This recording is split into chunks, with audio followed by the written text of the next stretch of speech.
Majority ఎంతైనా కడప లోక్సభ స్థానంలో YS family హవానే కొనసాగుతూ వస్తోంది. టీడీపీ ఆవిర్భావానికి ముందు కమ్యూనిస్టులు కాంగ్రెస్ల మధ్య హోరాహోరీ పోరు జరిగేది.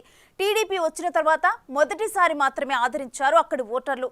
ఆ తరువాత నుంచి ఆ సెగ్మెంట్ వైఎస్ కుటుంబ సభ్యులకు అడ్డాగా మారిపోయింది. అలాంటి చోట ఈసారి ఆసక్తికర పోరు జరిగింది. వైఎస్ షర్మిలారెడ్డి కాంగ్రెస్ నుంచి వైసీపీకి ప్రత్యర్థిగా మారటంతో త్రిముఖ పోటీ నెలకొంది.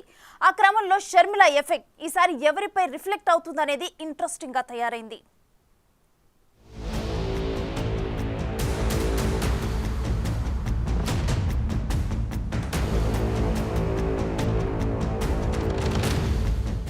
కడప లోక్సభ నియోజకవర్గం ఈసారి ఎన్నికల్లో యావత్తు రాష్ట్రం దృష్టిని తనవైపు తిప్పుకుంది. కాంగ్రెస్ నుంచి వైఎస్ షర్మిల పోటీ చేయడంతో కడప స్థానం ప్రత్యేకత సంతరించుకుంది. సొంత అన్న వైసీపీ అధ్యక్షుడు జగన్తో విభేదించిన వైఎస్ కుమార్తె ఆ పార్టీకి చెక్ పెట్టడమే లక్ష్యంగా విస్తృత ప్రచారం చేశారు. మాజీ మంత్రి వైఎస్ వివేకా హత్య కేసును ఫోకస్ చేస్తూ హంతకులకు న్యాయానికి మధ్య పోరాటమంటూ షర్మిల చేసిన ప్రచారం కడప ఓటర్లను ఆలోచింపచేసింది. ఆమెకు తోడుగా వివేకా కుమార్తె డాక్టర్ సునీత కూడా ప్రజలే న్యాయం చెప్పాలని వేడుకోవడం ఓటింగ్ సరళిపై ప్రభావం చూపించే పరిస్థితి కనిపిస్తోందంటున్నారు.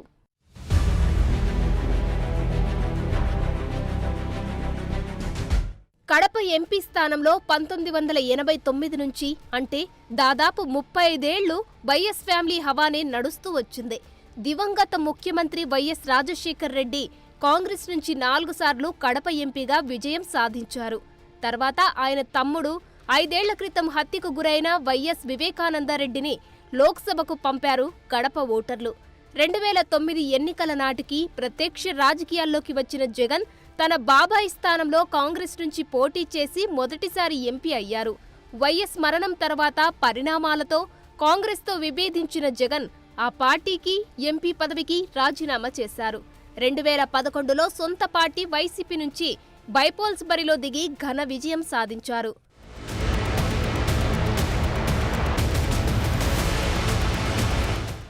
1996లో తన తండ్రి వైఎస్ రాజశేఖర్ రెడ్డి 5,000 పైచిలుకు స్వల్ప మెజారిటీతో గెలిచిన కడపలో జగన్ బైపోల్స్లో ఏకంగా 5,45,000 రికార్డు మెజారిటీ సాధించారు.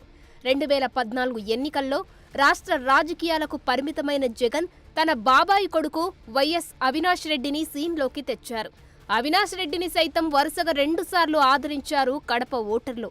గత ఎన్నికల్లో 3,80,000 పైచిలుకు ఓట్లతో ఎంపీగా గెలిచారు.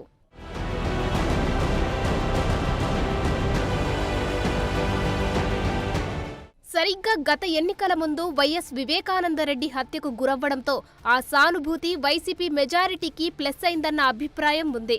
అయితే 5 ఏళ్లు గడిచేసరికి సీన్ మారిపోయింది. కడప ఎంపీ అవినాష్తో పాటు ఆయన తండ్రిని వివేకా హత్య కేసులో నిందితులుగా చేర్చింది సీబీఐ. ఎన్నికల ముందు పీసీసీ పగ్గాలు చేపట్టిన షర్మిల కడప బరిలో పోటీకి దిగారు. అప్పటికే తన తండ్రి హత్య కేసులో నిందితులను శిక్షించాలని న్యాయ పోరాటం చేస్తున్నారు వివేకా కూతురు సునీత. ఆ అక్కా చెల్లెళ్లు ఇద్దరు కలిసి జగన్ అవినాష్లపై యుద్ధం ప్రకటించి ప్రచార పర్వంలో తీవ్ర ఆరోపణలు చేశారు.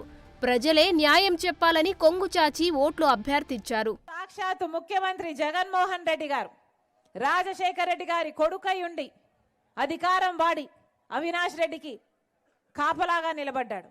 అసలు ఎవరన్నా జగన్మోహన్ రెడ్డి? వివేకానంద రెడ్డి గారికి కొడుకులు లేరు, ఒక బిడ్డే ఉంది, న్యాయం కోసం కొట్లాడుతుంది. అలాంటప్పుడు వివేకానంద రెడ్డి గారి కొడుకుగా నిలబడాల్సిన వ్యక్తి ఎవరన్నా? జగన్మోహన్ రెడ్డి గారు కాదా? రాజశేఖర రెడ్డి గారి కొడుకు వివేకానంద రెడ్డి గారికి కొడుకు కాదా? తండ్రి తర్వాత తండ్రంతటి వాడు కాదా వివేకానంద రెడ్డి గారు? అలాంటిది వివేకానంద రెడ్డి గారిని అంత క్రూరంగా ఘోరంగా గొడ్డలితో 7 సార్లు నరికి చంపితే ఈ రోజు వరకు న్యాయం చేయలేదు. సిబిఐ అవినాష్ను అరెస్ట్ చేయడానికి కర్నూలు వరకు వెళ్తే 3 రోజుల పాటు జగన్ రెడ్డి పోలీసులను మూకల్ని అంతటిని పెట్టి సిబిఐని ఉట్టి చేతులే పంపించారు. ఈ రోజు వరకు జగన్మోహన్ రెడ్డి గారు సమాధానం చెప్తున్నారన్న? వివేకానంద రెడ్డి గారిని గొడ్డలితో నరికితే ఆ మెదడు బయటకు వచ్చింది, ఆ ఎముకలు బయటకు వచ్చాయి, ఇల్లంతా రక్తమైందే.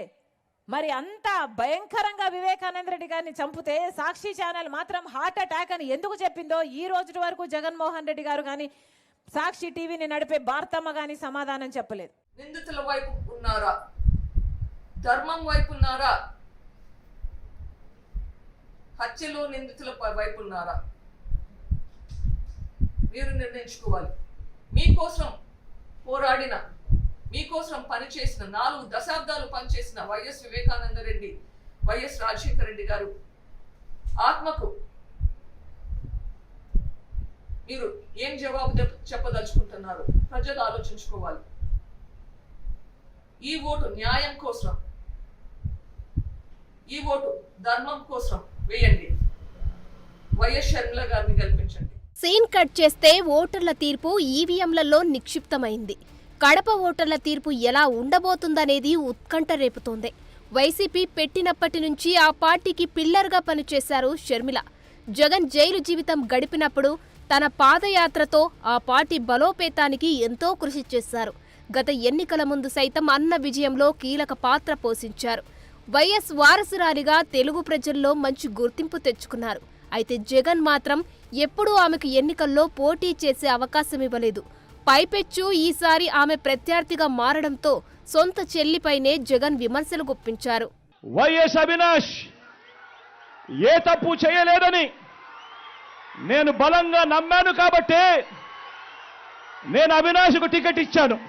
ఈరోజు అవినాష్ అడిగిన ప్రశ్నలకు సరైన సమాధానాలు చెప్పలేని వీరంతా చిన్న పిల్లాడైనా అవినాష్ను దూషించడం, అవినాష్ను తెరమరుగు చేయాలనుకోవడం ఎంతటి దారుణమైన కార్యక్రమమో అన్నది ప్రతి ఒక్కరూ కూడా గమనించమని అడుగుతా ఉన్నా.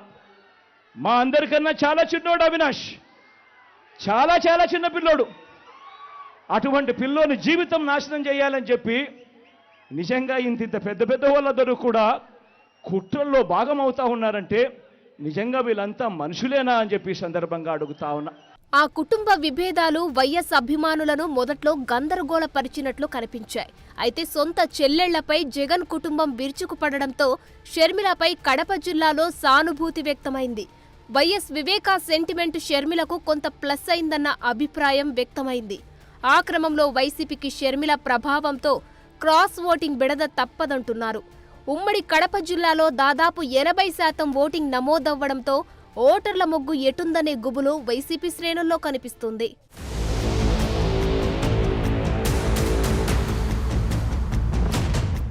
ఓటింగ్ సరళి చూస్తుంటే ఉమ్మడి జిల్లాలో వైసీపీ కంచుకోటకు బీటలు తప్పవన్న అభిప్రాయం వ్యక్తమవుతుంది. గత ఎన్నికల్లో జిల్లాలో క్లీన్ స్వీప్ చేసిన వైసీపీ కనీసం 3-4 స్థానాల్లో ఎదురీదక తప్పదంటున్నారు విశ్లేషకులు. ఆ క్రమంలో వైసీపీ కడప ఎంపీ స్థానంలో గట్టెక్కినా గతంలో సాధించినంత భారీ మెజారిటీ మాత్రం అసాధ్యమంటున్నారు. కాంగ్రెస్ చీల్చే ఓట్లు మరీ ఎక్కువగా ఉంటే అది కూటమికి ప్లస్ అయినా ఆశ్చర్యపోనవసరం లేదంటున్నారు. మొత్తం మీద షర్మిల ఎఫెక్ట్ ఎలా రిఫ్లెక్ట్ అవుతుందనేది పెద్ద డిబేట్గా మారింది.